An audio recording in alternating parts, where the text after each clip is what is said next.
Let's talk business, money, and the pressures of running a luxury watch business. My name's Phil. For a bit of context, I graduated uni, I worked in finance at Barclays for about 3-4 years, and then I took a big leap and started my own watch business, Watch Life, about 3 years ago. Business is absolutely incredible. I'm selling lots of watches, and as a result, I'm making pretty decent money. And for a bit more context around my relationship with money over the last 6-7 years, I started my first job at 22 years old and I earned £27,000, and then over the course of the next 4-5-ish years, I ended up making £55,000 as a basic salary, excluding bonuses. So at the end of every month, I would net around £3,500 towards the end of my corporate career.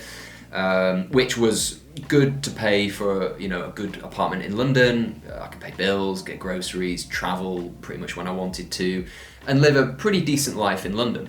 I found out early on that I think to earn really good money quicker, I would have to start my own business, work for myself, instead of climbing the corporate ladder for the next 20-30 years. Yes, I knew that in my future I would be earning really good money in a corporate job, but I wanted it sooner. I wanted the money now so I could enjoy my life as a young guy. And I'm sure you guys know that every job has a salary bracket. There's a lower end, there's a top end. Once you get to the top end of the bracket, HR or the team will just not give you more money unless you switch and you go to another company, or you get a promotion, you work in a different job. So, I just saw the capacity for earning in a corporate job wasn't where I wanted it to be. Maybe quite naively as a young guy, just wanted more and more. But I think it's that kind of mentality that actually ends up leading people to pursuing something on their own and making a lot more money. So that's what I decided to do. It's funny as well, because in my corporate job, I realised that more effort and time did not equal more pay. No matter how much I worked, no matter how well I did and made other people look great in my business, or the corporate business, I didn't get paid more money.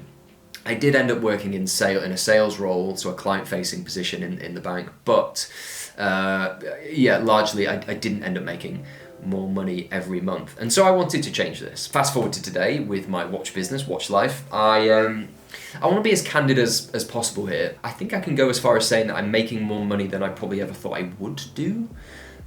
Again, especially at this point in my business career and at my age. I've had a number of strange feelings over the last 6 months about this, and I've really tried to put words to the thoughts that I've been having, and it's been quite tricky to get to some sort of conclusion about how I feel now that I make a bit more money. It's a weird one, but I'm going to try and explain it. I thought that making a lot of money would be this huge milestone, this euphoric feeling that would stick with me forever, and once I made a decent amount of money, I would just forever be a different person. I would change significantly, and as a result of more numbers in my bank account, I would just feel better and be happier.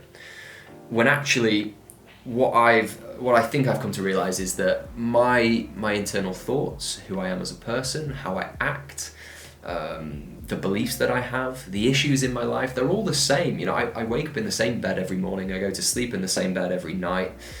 My lifestyle, the way I live, hasn't changed. It genuinely hasn't changed. And to be honest, I don't think it's really changed since 2018 when I started to make good money in my corporate job, which is completely against everything I thought running my own business would allow me to enjoy. 2018 was 6 years ago. I was traveling solo to countries on my own, and I could afford to do it. I had the apartment. I basically have everything I do now. But my spending habits haven't changed. You can argue that's a good thing. Once you hit a certain level of income, making more money after that doesn't significantly improve the quality of your life.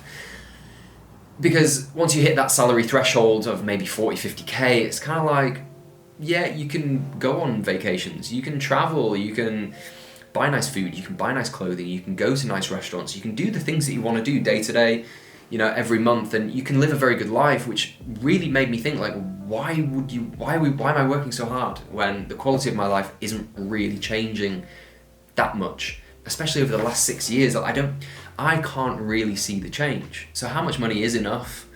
When does your life really change? How much money do you need to have before your life really changes? And I mean like really, really changes. And to be honest, I look at it now and I think probably like 6 figures a month to really, really change your lifestyle. And I mean like significantly. It might seem high, and this is my opinion, but I don't think until I get to that point, I don't think my habits, I don't think the ways I live my life would change until that point. It's also very interesting how when you have your own business, your goalposts change over a period of time. Your targets and your goals at the beginning, for me, for example, 3 years ago, all I wanted to do was cover my rent, pay my bills, have enough food to survive, and that was it. And then once you hit that goal, you change it again very quickly, and you forget about the previous goal, and you forget about what was actually good back then. And I know it's good to shift your mindset and change your targets as you progress and you scale a business, but you then hit £5,000 a month, and then you hit 10,000, and then you get to 50k, and it's just interesting that anything less than what you previously hit as your best month becomes a disappointment, despite it still being a really good month objectively. Looking back over the years, it might be your second or third best month, but because you didn't hit a personal best month, it can be some sort of a disappointment, and it's psychologically very, very damaging to have this mindset. But also you could argue it's quite a good one. It's a pressure you put on yourself, and it's a way of improving and really growing the business. I get that. And you know, I put this pressure on myself, right? It feels like every month I'm trying to climb this mountain, and as I'm going up, you know, I can see the peak. I end up getting to the top towards the end of the month. I have an amazing month. I hit a personal best month, and then I look across, have a very, very short, brief moment where I appreciate how life is and how things are and how the business is doing, and then I have to come back down because it's the start of the month again. I've reset my monthly goal, and I'm back at base camp. I look up again, I see the mountain, and I'm like, that isn't enough anymore. I look behind it, there's a new peak behind it. I find that mountain, I start climbing it. I'm exhausted, but I go for it anyway because I'm this entrepreneur and I want to grow a business, etc.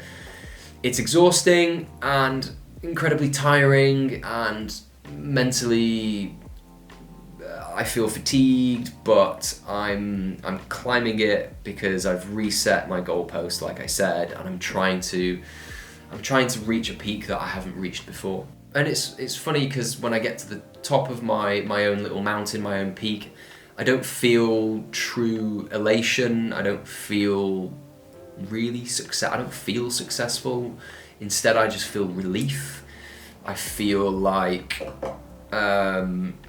the weight of my own world that I've put on my shoulders has dissipated for an instant, and then back to it. Yeah, it's pretty tricky. It's either a relief that I didn't perform worse than the previous month, or a relief that I didn't completely bomb and make barely any sales or whatever. I don't know what my conclusion is here. More just wanted to brain dump and share my experiences this year of growing the business to a good level, making more money, and I just don't think people really talk about it.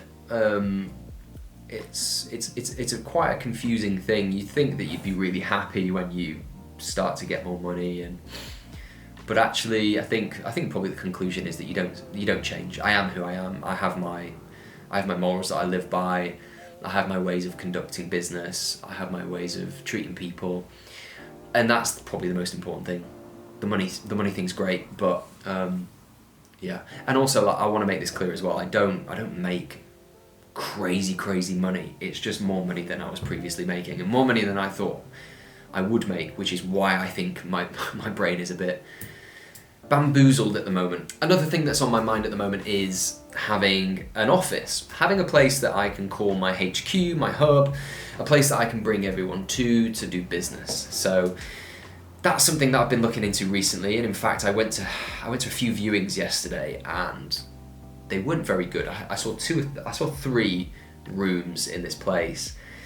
1,500 quid to £2,000, and they were just terrible. It was like a tiny little box room with no windows, one little desk. I was imagining what it would be like to bring a client there, and I was just like, this is not it.